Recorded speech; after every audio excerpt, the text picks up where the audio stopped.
podcast in conversation with real life biomedical engineer. I'm Krushi Mehta, I'm biomedical engineer, and this is all about biomedical engineering and how you can enhance your skill and where you need to focus everything about it. Today's guest is Mr. Akshar DOBARIYA. He was my classmate, he was my first ever colleague, and currently he's working as a neurology research engineer. He's working in University Texas Medical Center in the United States. Hi Akshar, how are you? Doing great. How are you, Krushi? I'm good. I'm good. How is everything going on? It's been great. We have started our research. That's going full flow. We had a time in between for like a couple of months where we were working from home, but then everything started back again. But we are still being very cautious about stuff. So we always wear masks when we are in the lab. Uh-huh. We limit the number of personals in the operating room when we are doing surgeries and stuff like that. So it's things going really smooth and nice, but with the precautions of COVID-19. So Of course, of that's course. where we are right now. Yes, of course. That's great, but I mean, you are working in a research lab is a quite big thing for, I mean, all of our classmates because no one is working in a research lab, particularly the way you are working. So hats off to your work. I'm like Thank you. super happy that you are doing so well in this field, and I'm trying. that's amazing. No, I'm sure you'll I'm be trying. amazing in this work because you have been this hardworking guy all across our college life and afterwards. So I'm sure you'll be really great. It's research is all about training. So I mean, I see some of the people who start their PhDs after 5-6 years of research True. experience, being a technician in a lab. They go through with all the methodologies. They Hmm. study how surgeries are being done, how research methodologies work, how you create a hypothesis. You do certain kind of literature research, and so there are a bunch of stuff that comes before you actually do a real world research. Right. And whatever you do, at the end of the day, it matters that how likely you will be able to get published for the stuff that you research. So you may have spent 5 years doing something, but it may not be that useful because you haven't been able to pass on that knowledge to your colleagues in the field who may be, you know, who may take advantage of your research and the time that you have spent studying something. So it's all about being very productive and Right. investing time in a training. So I'm a newcomer in research field. It's only been a year and a half, but I've been given really good opportunities here. I definitely volunteered initially. I wasn't getting paid to do research, but I volunteered for 9 months that I just want to learn and study the methodologies and everything. Right. Then I got the really good opportunities, and I'm doing good work right now. That's great. That's amazing. Like first ever question which I have asked almost everyone. Why did you do biomedical engineering? Like how did you end up doing this? That too in GEC. I don't think that was a decision taken taken with a great deal of thought. I Mm-hmm. think there was multiple factors, like I wasn't a good enough engineer to be in the computer science field or the mechanical engineering field. Those were the Oh, hot, fields to yeah. be in at that point in time. But I didn't had good scores. I always wanted to be computer engineer when I was in high school and even when I was in middle school. But over the period of time that I realized that coding is not my cup of tea, and I was really fascinated by just biology of stuff, but I Right. wasn't too much interested in because anatomy, I always found anatomy to be really boring, and it was Really? something which I did not liked it initially. Yeah, and neuroscience was a really really the last thing that I wanted to study because of all the Latin terms that you have to deal with, Yeah. like hippocampus, It's hemisphere, cerebral, like all are extremely difficult terms. I pretty sure I agree with you. yeah. So after uh, so decision of doing a biomedical engineering was based on two facts. Like I was still being an engineer, Mm-hmm. plus I get to deal with some biology, and that kind of felt really cool. Like people were going to mechanical side, people were going to computer science, Right. but this was something that no one was doing it. And I've heard from some of the people who I knew who were in the medical field, and their opinion was really great about biomedical engineering. They said, this is the new thing. This is what people are doing really well in the field. And there are very few people. There is a greater demand. So yeah, it kind of felt new, and I was still being an engineer. I loved mathematics. So Right. yeah, that was That's really that was the thought when I was 18 years old. nice.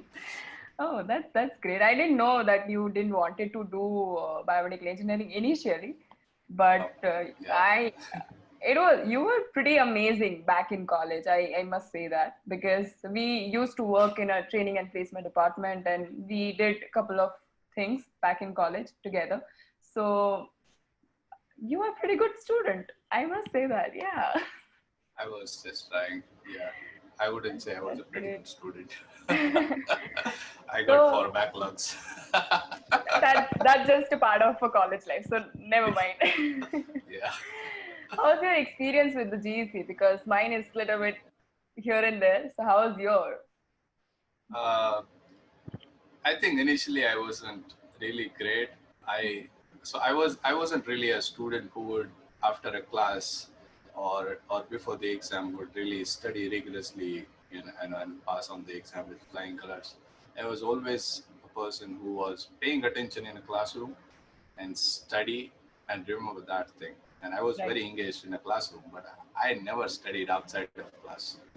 So all of my grades were like pretty average up until the college. And in college, I did not realize it initially. Like you have to actually study and you have to spend Right. time doing everything before the exam, like a week before, or a couple of weeks before, which was a last minute stuff as well. Right. But initially, I did not do well. Like I wasn't engaging with people in the college as well. I was not taking part in many of the activities, extracurricular stuff, and I wasn't doing good in school as well. But I think after second year, I started, being very more involved with the department, doing Right. many more activities, doing workshops and volunteering and everything. Plus, I was being very good with studies. I took part in a lot of workshops that kind of inspired me as well. And I think second year was the time for all of us where we actually started engaging with the department. Yeah. Like True. first year was very common, like we were studying common subjects, so Right. there was no departmental involvement. Like we actually got our faculties in the second year itself. Right. So I think that So kind of was really I exciting. have no clue about the first year because I got admitted in second year directly after the Yeah, D2D admission. yeah, So, but when I entered the college, I was like, okay, these guys are really cool, but they don't talk to us because we are D2D students. But anyway, that time passed, and all of us got together. So that was amazing time. yeah. Overall, I think in whole GC, our department was quite united and engaged with each other, and it was quite fun in specifically our department, except all others. I definitely think that's the key, and we were really engaged. We were doing activities, and we were having great support from faculties as well. Like if you wanted to do something new, if you go to them, they will always come up with the ideas or support you or give you some more inputs regarding how better ways you can do this. So it was great. Yeah, I agree, Right. definitely. Great, great. Mm. So, what was your last year project? I forgot it actually. What was your last year Yeah. project? So we actually wanted to go to signal processing because that was Uh-huh. something that I really Yeah. liked, and the difficult thing was to get into neurophysiology part because we didn't had any experience of doing that, and and we barely knew anything about like neurophysiology as in general. Like I think we didn't have any subjects related to yeah, neurophysiology we specifically. studied briefly about EEG, Yeah. ECG. ECG is still not electrophysiology, like neurophysiology Yeah. stuff, but EMG, we studied basic frequency ranges that applies to EEG, like alpha, beta, gamma, theta, delta, Right. and things like that. But and what frequency ranges those signals are in, but actually doing some practical work in it, and we had this novel idea after reading some literature online that we can actually get muscle activity from recording surface while someone is walking. Right. I think the same project idea was with Isha from our senior batch. She did some research and her research got published in one of the journal. So I'm not it aware was, about that.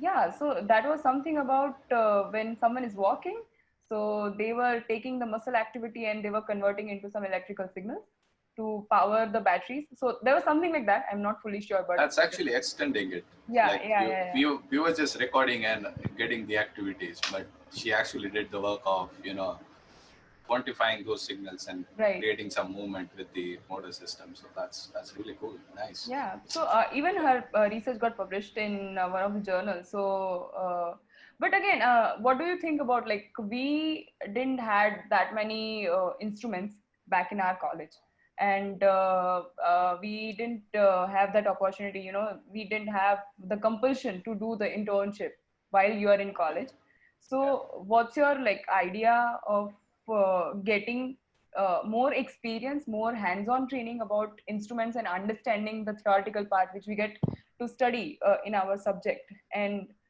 to apply that directly on our last year project, or in future references.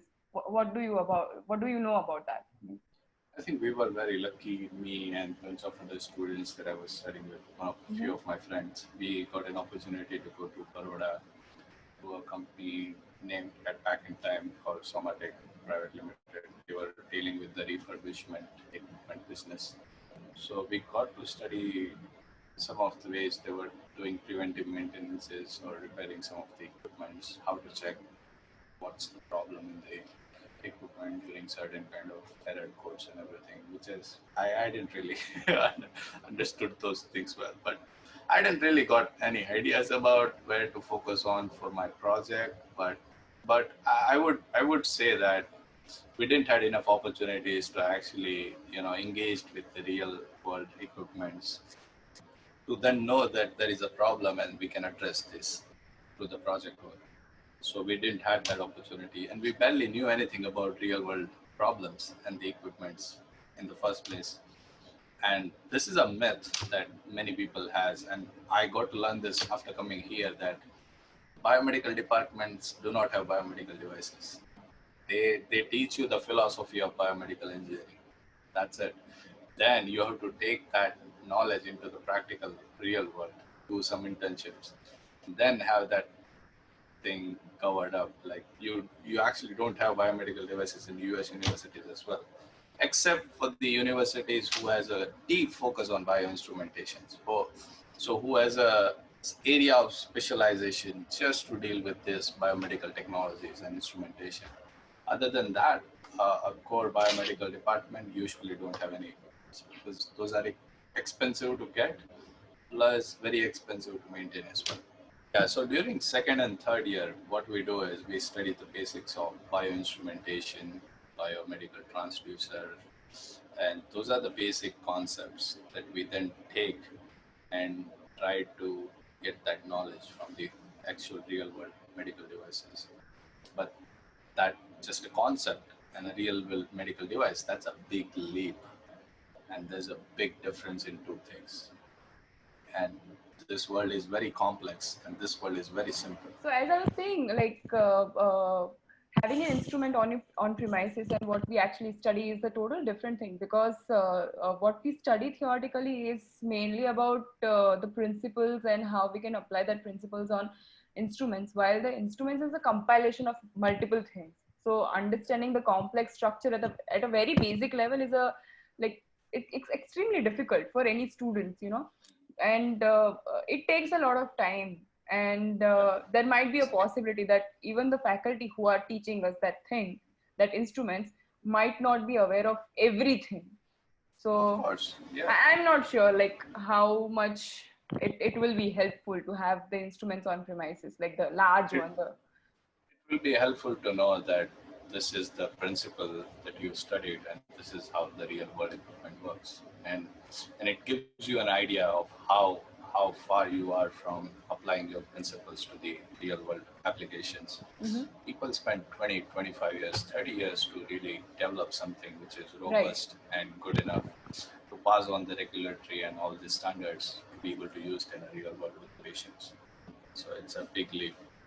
That's true. But I guess once you understand, once you gather as much as information possible by as a student, you should do the training.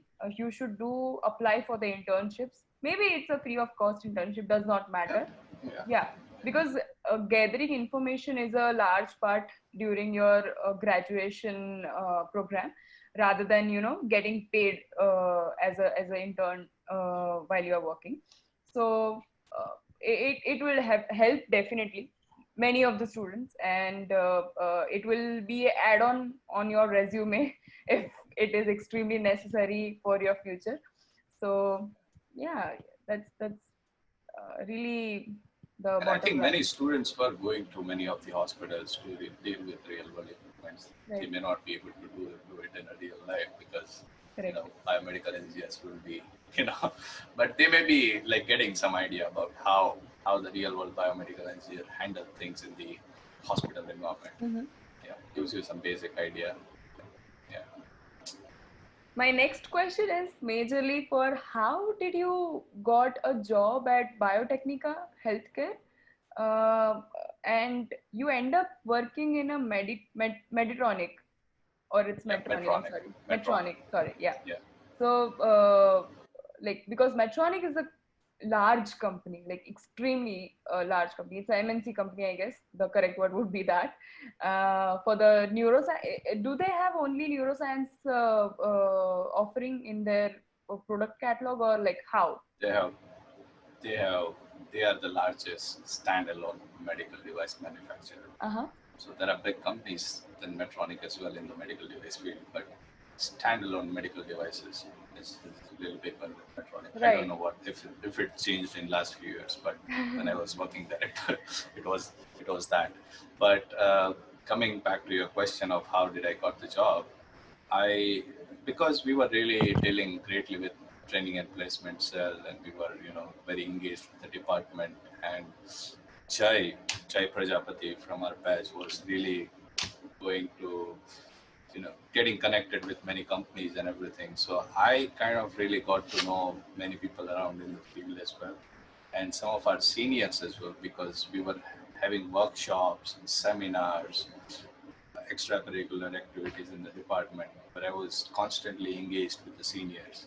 So one of our senior named Kundan Patel, he was working at the Biotechnica at that time. And so Biotechnica, his boss told him that I'm looking for a guy for the neurosurgical equipment field. And because Kundan was doing really great job, he thought that he may know someone from our institute or our department for this role. And he knew that I was very close with him, and he knew that I was dealing with the neurophysiology and I was studying neuroscience at a very basic level Right. at that time. But I was interested in brain and everything.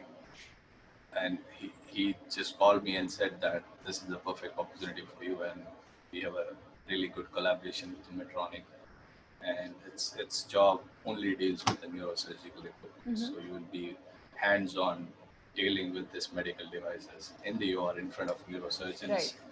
You'll get a great opportunity to improve your communication skill first of all, get to know the medical device field, and in the domain that you really are interested in, which is neuroscience and brain Mm-hmm. and everything. So it was all about making that network and getting to know the seniors who were doing job already in the market. So he suggested me that job. And then Biotechnica actually officially came on campus, take the interviews as well. So they hired actually 3 people at the same time. Yeah. So Biotechnica was a channel partner for Medtronic Right. for the Gujarat area. So they were dealing with neurosurgical equipment Mm-hmm. and providing that service to the Medtronic. Yeah, so that's how I got to deal with technologies like navigation system, which is So, like, which is yeah. yeah, how was like main experience working in a directly on the instruments which you wanted to study, and because I have seen like you working directly in the operation theater area as well as with the doctors. who are dealing in all the neurological surgeries and everything. So how was that experience? I mean, which is the one of the complex memory you have about that kind of surgery or that kind of discussions if you have had with the doctors or with the staff members? So some of the principles are actually difficult to study, but in a real world, medical device companies have made it so easy that being a student who was dealing with the complex idea, the actual handling of an equipment is not that difficult. It was a really great user experience design, GUI to deal with the medical devices. But I'll tell you about my first experience of dealing with the OR stuff. So as soon as I joined the Biotechnica, I think after a couple of weeks, I was given an opportunity to be in the OR with the clinical specialist of Medtronic. So somebody actually visited for the surgery itself for a day or two in Ahmedabad. And we were at Sterling Hospital in Ahmedabad, and we went there and the case started. I just had a basic studying that I did from the catalog of a medical device. So it's very basic thing. You don't get to know many of the things there. But then I got to meet the clinical specialist, and that guy really trained me really nicely for the next couple of cases. And it was, I was dealing with the navigation system. So the equipment actually helps a neurosurgeon navigate the brain anatomy. Whoa. So before the surgery, they have to load the CT MRI data. And based on that, it creates a 3D model of the brain. Right. And based on three-point trajectory of infrared signal detector and camera, the probes that they use actually have a spheres that reflect back the infrared signal. Correct. And when they move the probe, they get to see that the frame, the slice of MRI or CT associated with that tip.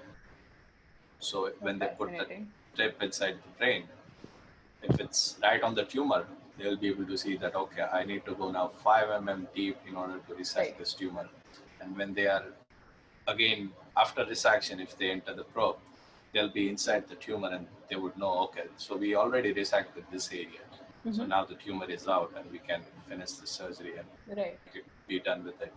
So that was really fascinating to see in the first case itself. And I think after a couple of cases, the dreadful experience of doing it by my own actually arrived. Like they told me, like, now you handle the surgery. Wow. And it was I was really scared throughout the surgery. It was like 3-4 hours of really hope everything happens good. Hope I don't make any mistakes. The pressure which gets built up during the OR, I mean, it's no one can actually explain it, that how much intense the situation gets, because minor mistakes can lead to the disaster. So one person has to give so much efforts and so much presence of mind during that time, which is incredible. Whoever works in that department and in that situation, heads off to you also, because you worked in that. I think I was fortunate enough to get trained by a really good specialist who were experienced to tell me about different scenarios where things can go wrong. Plus, I made the list of things that I should be absolutely sure about before I do anything. Plus, the clinical neurosurgeons, the operating room staff, the OT nurse, and everybody that I was working with, they were really helpful to me. Like if I needed something, they were actually going inside the drape to fix some of the probes and position of things for me. And yeah, I got a lot of help, I would say. Yeah. Right. That's amazing. Going to the next question, which is everything about research, because you have done a lot of work on that, from applying to the unis to not so much working in the research laboratory. I mean, I remember like when we had an initial call about this podcast, we had a huge discussion about that, how different it is what we learn as a student about research and everything. Maybe Indian scenario as well as the US scenario, because it's quite different. In India, the importance of the research is maybe comparatively a little bit less. It is definitely very much important for the Indian students, for the Indian this environment. But at the same time, how different it is to learn more about research in the United States, because for them everything is research based. They take hell lot of time to even announce anything, be it from the research area or maybe the final product is launching. So how different it is to, like, when you talk about research. Yeah, so I'll tell you how I got into research as well, because that's a really a big leap that I took as well, Right. because I was dealing with the OR equipment, and I got introduced to a new kind of equipment which are called intraoperative neuromonitoring. Mm-hmm. So that technique, what it actually does is that it saves patients from getting devastating neurological dysfunctions after the surgeries. Okay. Because when surgeons are operating into the brain, that's a really critical area. Correct. The brain, like anything that you do has a consequences later on. So if you damage a nerve, or if you took out the neuron which are responsible for certain kind of function, you will lose that function. And in many of the surgeries, like some of the cases that I can talk about is CP angle tumors, which is cerebellar pontine angle tumors. Those tumors actually have facial nerve right around the tumor. So Okay. whenever surgeons are dissecting or getting out the tumor, they may accidentally damage the facial nerve. And then your face becomes one-sided because you lose muscle tone in one side of the face. So that, and think about it, if a patient is like 25-year-old, 20-year-old person, the entire The life whole they will have life is, yeah. dysfunction, Right. right? So it was very critical. And to do that work, you have to stimulate from the head area and record from the facial muscle and the limb areas. So, so if the stimulation is reaching as it was during the baseline before the surgery, and then you compare during the surgery, if the thing is same, then you know that there wasn't any damage done, or the pathways are intact, which Right. is transferring that information from brain to the peripheral muscles. Hmm. So that kind of looked really cool, but No, it's not. absolutely It's terrifying as well. extremely complex. Absolutely terrifying as well, because Yeah. I was stimulating the brain in the OR Oh. without knowing the actual anatomy that well. Right. I thought I need a basic education in neuroscience. Stimulating without knowing the entire pathway, what the intensity of stimulus is important. Of course, there is some standards that you do not go beyond this intensity of signal. But I thought that I want to be absolutely sure when I'm doing something in the OR to the patients who will have consequences if I make mistakes. So I thought I need basic education in neuroscience, neurophysiology. So I contacted one of the professors at University of Texas at Dallas, because that guy he actually wrote the first hands-on neuromonitoring, intraoperative neuromonitoring book. Whoa. He did Nice. great research in this. This work was done in 80s and 90s at University of Pittsburgh here Mm-hmm. in United States, and he actually basically defined some of the techniques that allows you to do that thing. And he's 87 years of age right now, and I was lucky enough to be his last class student. That's a big After thing. he taught me, he retired from taking Wow. that course. That's a big thing. And yeah, so I contacted him. He told me that come on in, I'll teach you everything that I know. And he teaches 2 courses in intraoperative neuromonitoring. Uh-huh. And after I came here, so there's a nearby hospital which is also part of University of Texas, Right. the institute where I'm currently employed at. It's called University of Texas Southwestern Medical Center. Mm-hmm. And I thought that I should get some internship opportunities in the OR to do this work. So I contacted the guy, my current boss, Dr. Juan M. Pascual, I told him that he's a neurologist, so I thought maybe getting acquainted with him would help me, get to meet the key people who would get me this opportunity. So I set up a meeting with him. I came here to meet him. He gave me some good contacts, and he told me that he gave me a recommendation and actually copied me into an email that he made to the neurosurgeons that this guy from UT Dallas actually wants some experience. Can you help him? And the neurosurgeons helped me connect with the neurodiagnostic person. So that's how I got opportunity to be here. But then after a semester or two, I got an opportunity to be in a research lab. I thought, why not? I'm having after courses. So in US, you only take a couple of hours of classes every week. Yeah. For one subject. Like for masters, it's different. Yeah. Yeah. For 3 courses, it's 9 credit hours usually, and that's considered full time. So you are already, so after 6 hours of class, you are at a full-time student. And I was having plenty of time in my hands. I said, why not join a lab and study something about research? That experience will be great as well. So I joined the lab and I got fascinated by research. I was again dealing with the neuroscience field as well. The lab that I was in was stimulating the vagus nerve to activating the modulating signals in the brain to enhance the neuroplasticity. So they actually have done a good work in the neuro disorders field. Half of the word which you just said are going over my head, because what is neuroplasticity? I have no clue. Neuroplasticity is so something which is plastic, it's moldable. Plastic is moldable, right? Right. So your brain is also moldable. Like you can actually study something. How do we know different things? How do we know languages? Because we study and we have connections in the brain that triggers that knowledge again whenever we want that thing. So it's like basic physical activity, like, how do cricketers and footballers get better at stuff? Because they practice, and when they practice, they initiate a connection in their brain which is associated with that movement. So over the period of time, if you practice good, that connection in the brain becomes solid. And this phenomena, it's just I'm explaining it in a layman terms, but this is called long-term potentiation in the field of neuroscience.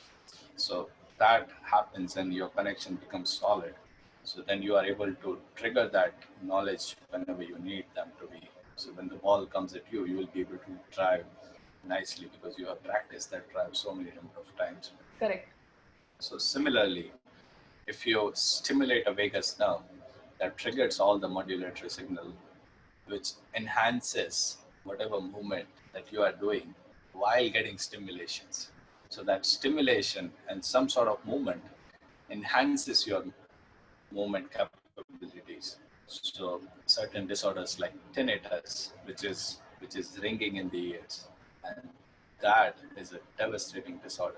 Many people in their elderly people, usually senior people, have these sensations in the ear, constant ringing in the ear, which is really bad.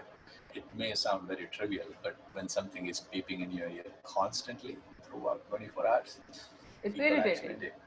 It's irritating. People actually do suicides.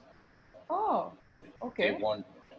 They want surgeons to cut off their auditory. They don't want to listen anything to get rid of that stuff.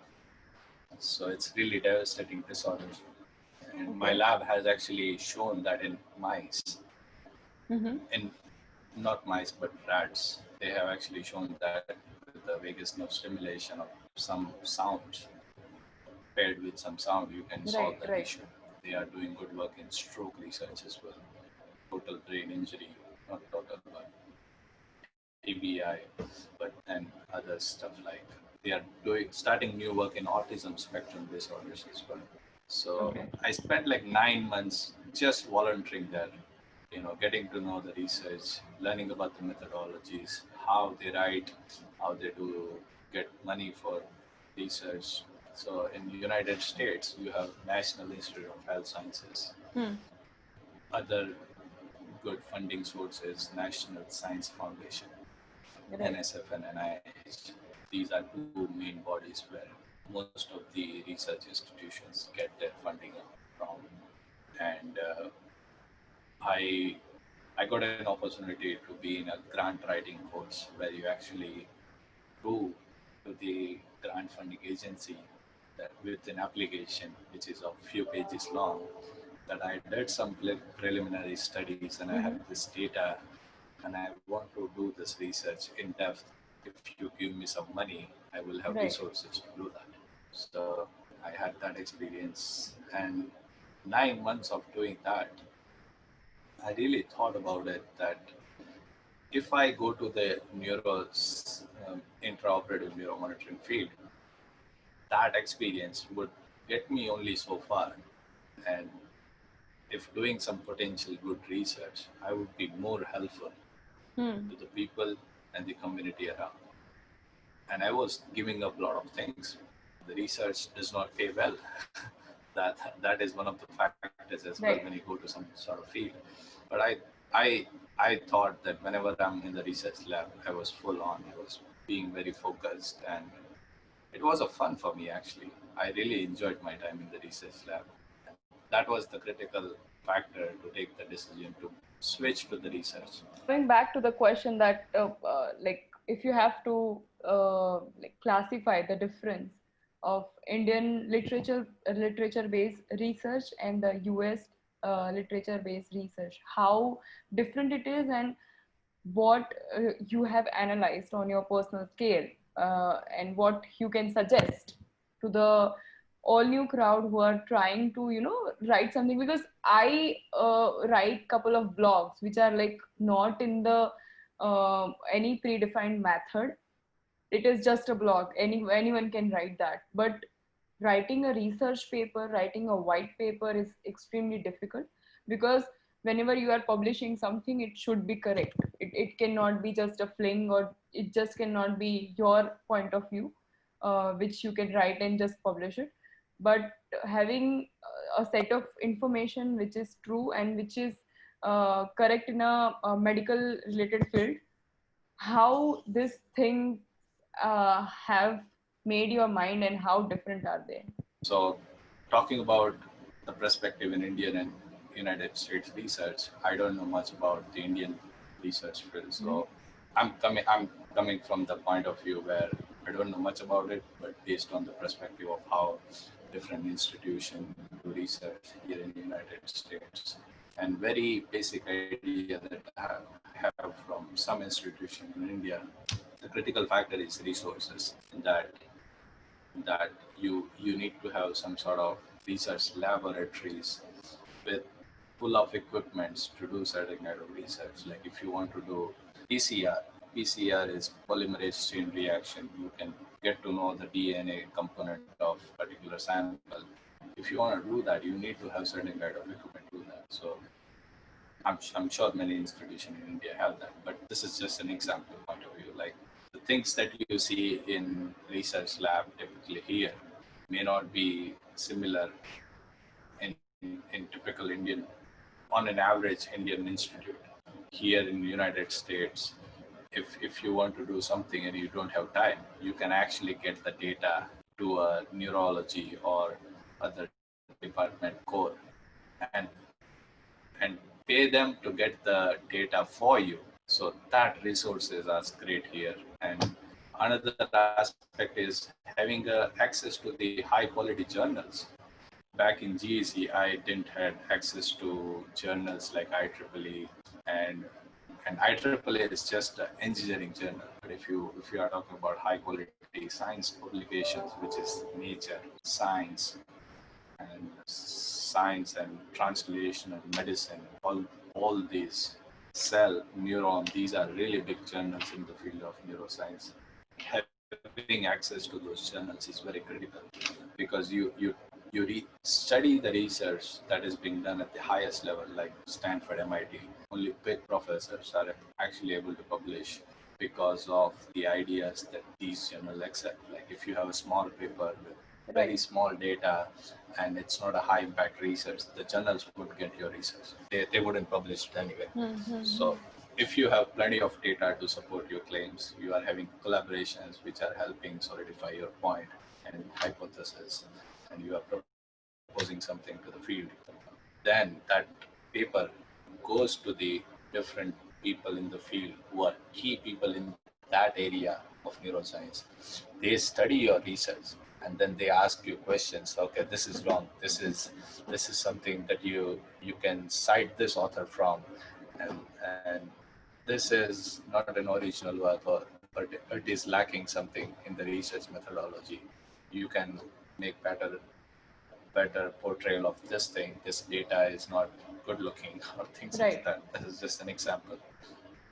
Just to give you an example, one of my lab, the current lab that I'm in, who submitted a paper in 2017, and they got published in 2019. Wow, 2 years it Took took. 2 years for them to get a publication. Even that for lab. Or Yeah. full time working in a research department. Yeah, that paper took 5 years of a life of a postdoc student.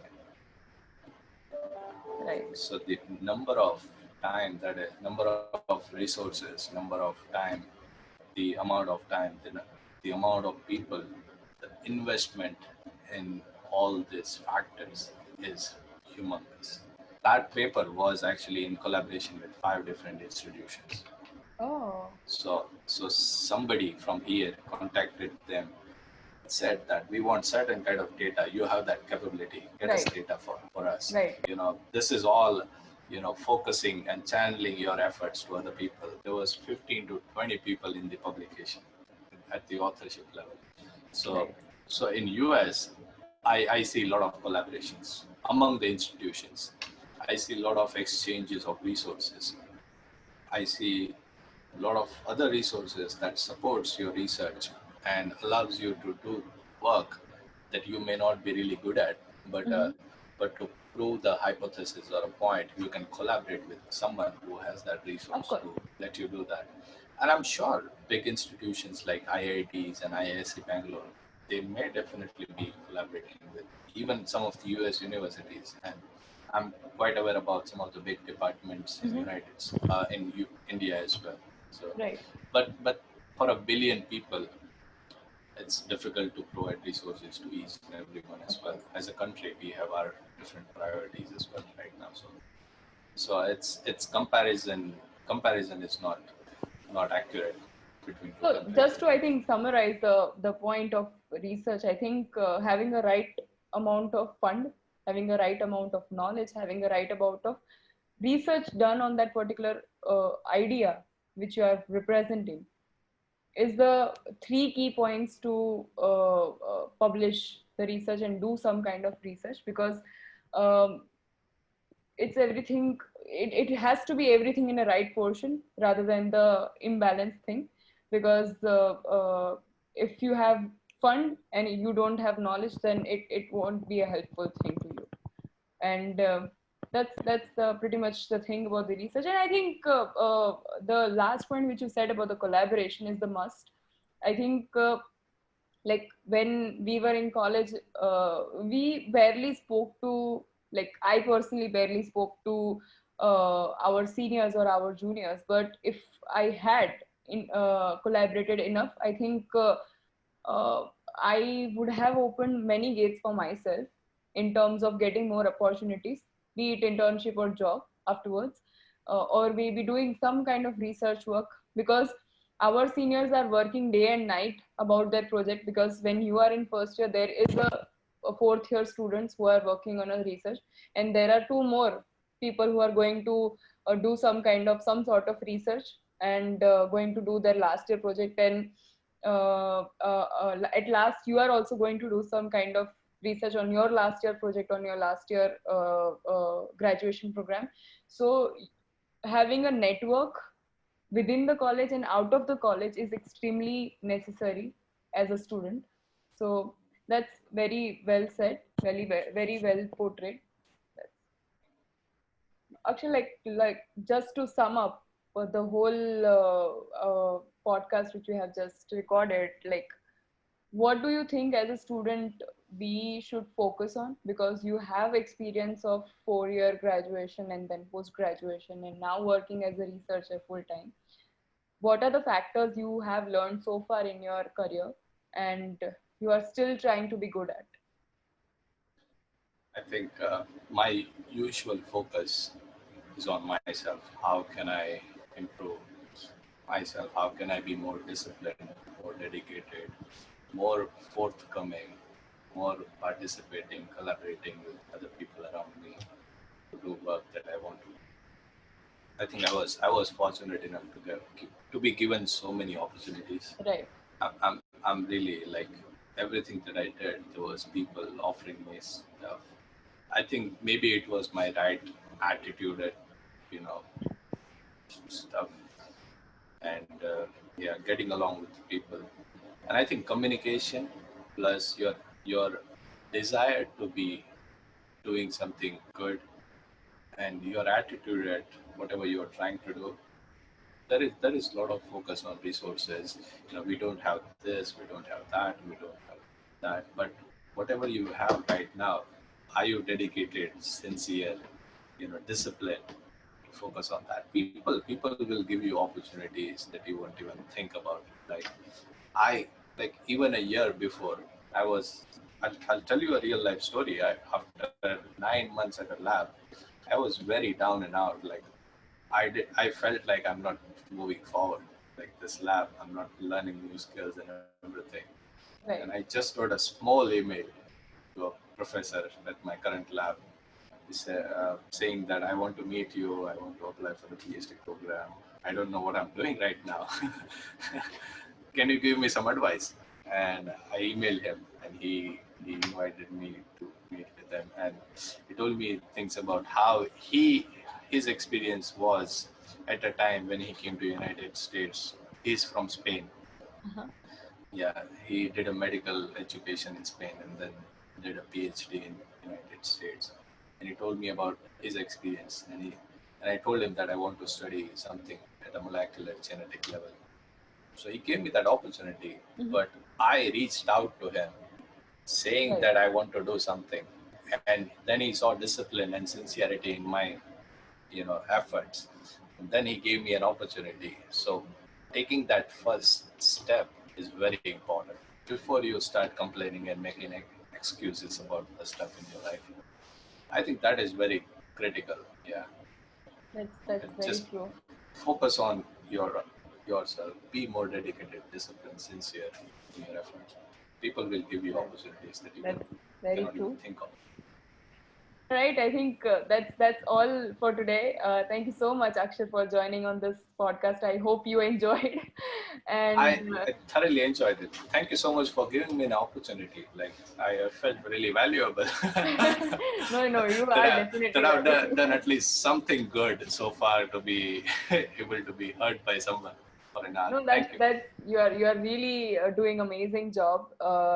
As a biomedical engineer, you did phenomenal job, and as a researcher also, you are Trying. doing a phenomenal job. I'm So trying. I wish you all the very best for future, and I hope you do a lot of research and gain as many skills as possible, and do some work which you did in the past as well, being in the OR and working with the complex structure of the brain. So very all the best to you. Thank you. All the best to you as well. Thank Many you so much. congratulations for this podcast. It's really cool doing something new. Thank you so much. Thanks.